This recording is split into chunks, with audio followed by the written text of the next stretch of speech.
The book of Esther records a terrifying situation for the chosen people of God. King Ahasuerus had a vast kingdom. He had amassed 127 provinces stretching from Judah to Ethiopia.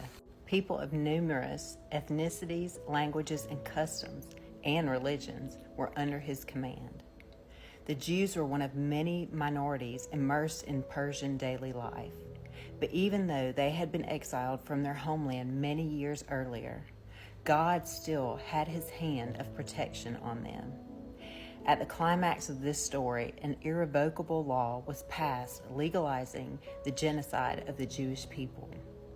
This seemed like an impossible situation, but God proved to be in control the whole time.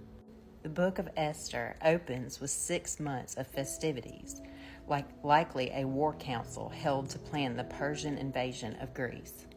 After that, everyone in Susa, from the greatest to the least, was invited to an opulent garden party that lasted a week. Sadly, at the end of this feast, when the king and all his guests were intoxicated and irrational, he called for his queen to parade around for the pleasures of everyone to see.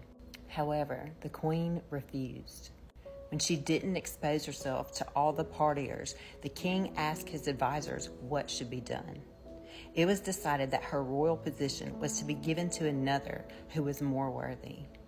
In the midst of this challenging set of circumstances, the door was open for Esther to step into the story.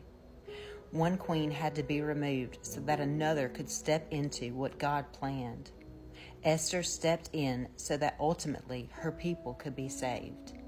Jesus said in Matthew 5:48, "You therefore must be perfect as your heavenly Father is perfect." That is an impossible standard. Thank goodness Jesus makes believers worthy. Jesus stepped into the story of humanity so that the will of God could be accomplished.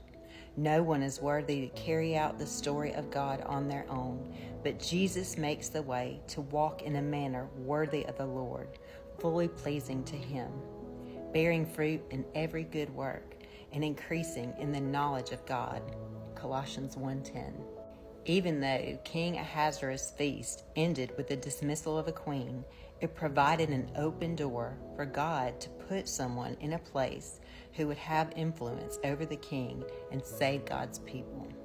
A provision so dramatic that the Jewish people still celebrate it today.